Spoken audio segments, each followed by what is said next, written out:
పూర్వము కన్యాకుబ్జం అనే రాజ్యానికి ఒక గొప్ప రాజు ఉండేవాడు.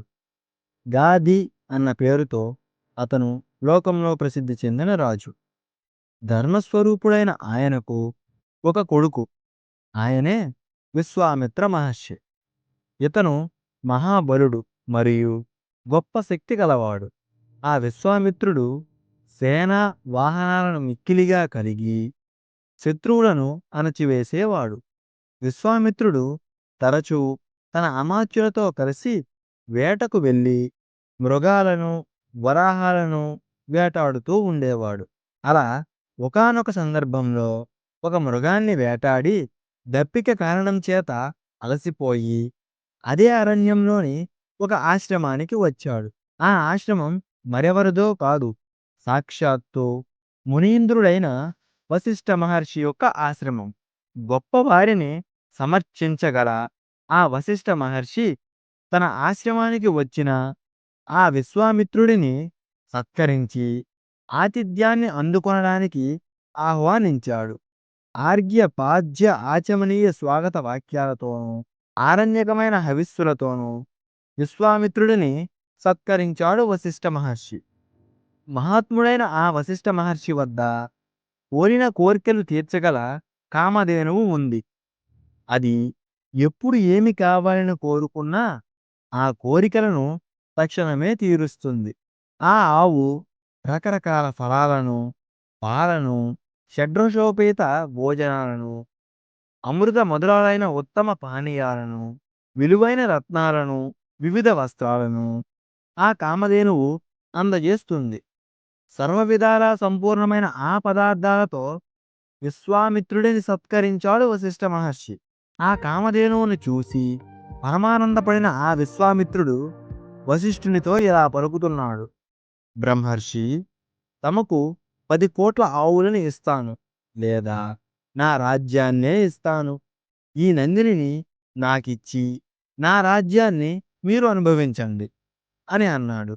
దానికి సమాధానంగా వశిష్ఠ మహర్షి, ఈ నందిని దేవ అతిథి పితృ కార్యాలను నిర్వహించడానికి, యాగహవిస్సుగా వినియోగించడానికి పాలన ఇస్తూ ఇక్కడే ఉన్నది.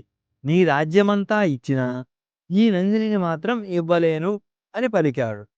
ఈ సమాధానానికి కోపించిన విశ్వామిత్రుడు, తమరు తపస్సును సాధన చేసే విప్రులు, బ్రాహ్మణులు ప్రశాంత చిత్తులు. అటువంటి మీరు పరాక్రమంతో ఎందుకు మాట్లాడుతున్నారు? నేను 1,000 ఆవులను ఇస్తానన్నాను, కానీ నాకు ఈ నందినిని ఇవ్వనంటున్నారు. బలపూర్వకంగా ఈ ఆవుని తీసుకొని పోతాను. నేను క్షత్రియుడనే కాని బ్రాహ్మణుడను కాదు.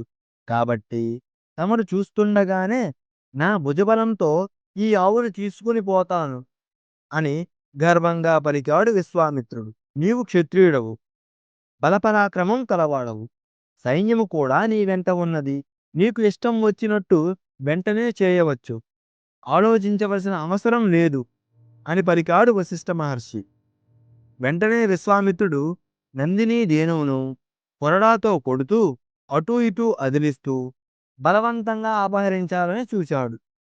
అప్పుడు ఆ నందిని బెదిరిపోయి వచ్చి వశిష్ఠుని ఎదుట నిలబడి చూస్తూ ఉంది. అప్పుడు ఆ వశిష్ఠ మహర్షి, అమ్మా, నీవు చేస్తున్న ఆర్తనాదాలను వింటూనే ఉన్నాను. విశ్వామిత్రుడు నిన్ను బలవంతంగా తీసుకొని పోతున్నాడు. నేను ఏం చేయగలను? నేను కేవలం సహనశీలుడైన బ్రాహ్మణుడిని మాత్రమే. నీకు శక్తి ఉంటే ఇక్కడే నిలిచి ఉండు, లేదంటే వెళ్ళిపో. నీ దూడను గట్టిగా తాళ్లతో కట్టి మరీ బలవంతంగా తీసుకొని పోతున్నారు అని పలికాడు వశిష్ఠ మహర్షి.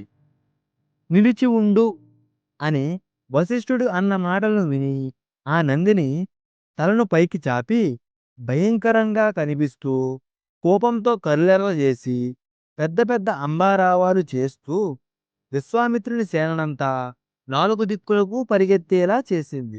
మధ్యాహ్నపు సూర్యుని వలె దాని శరీరమంతా కోపంతో ప్రజ్వరిల్లింది. తోక నుండి మాటిమాటికి నిప్పుల వానను కురిపిస్తూ దాని వివిధ శరీర భాగాల నుండి వివిధ రకాలైన మ్లేచ్ఛ జాతులను సృష్టించింది. ఆ నందిని సృష్టించిన వివిధ మ్లేచ్ఛగణాలు, వివిధ రకాల కవచాలను, ఆయుధాలను ధరించి విశ్వామిత్రుడు చూస్తుండగానే ఆయన సేననంతా చెల్లాచెదురు చేశాయి. అప్పుడు తీవ్ర బాణ వృష్టి వలన గాయపడ్డ విశ్వామిత్రుని సేనలు చెదిరిపోయి విశ్వామిత్రుడు చూస్తుండగానే అన్ని దిక్కులకు పరిగెత్తారు.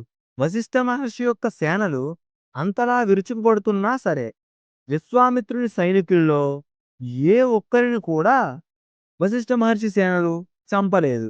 దీనికి గల కారణం వశిష్ఠ మహర్షికి గల ఉదార బుద్ధి. ఇదంతా చూస్తున్న విశ్వామిత్రుడు క్రోధావిష్ఠుడై మునిశ్రేష్ఠుడైన వశిష్ఠుని లక్ష్యంగా చేసుకొని నేలపైన అలాగే నింగిలోను శరవర్షాన్ని కురిపించాడు. అయితే ఆ విశ్వామిత్రుడు ప్రయోగించిన ఘోర ఇనుప బాణాలను ఒక్క వెదురు కర్రతోనే నివారించాడు వశిష్ఠ మహర్షి. యుద్ధంలో ఆ వశిష్ఠ మహర్షి యొక్క కార్యకౌశలాన్ని చూసిన విశ్వామిత్రుడు కుపితుడై వశిష్ఠ మహర్షిపై కోపంతో అతనిపై దివ్యాస్త్రాలను ప్రయోగించాడు. అవి ప్రళయకాలంలో సూర్యుని తీక్షణ జ్వాలల వలె అన్ని దిక్కులా మంటలను కక్కుతూ వశిష్ఠుని సమీపించాయి. మహా తేజస్వి అయిన వశిష్ఠుడు బ్రాహ్మ బలంతో ప్రేరేపించిన బ్రహ్మాండంతో ఆ అస్త్రాలన్నింటినీ నవ్వుతూ నివారించాడు. అప్పుడు అవన్నీ బూడిదై నేల కూలాయి. ఆ దివ్యాస్త్రాలన్నింటినీ తప్పించిన తరువాత వశిష్ఠ మహర్షి ఇలా అంటున్నాడు: గాది కుమారా, దుర్మార్గుడా, నీవు ఓడిపోయావు.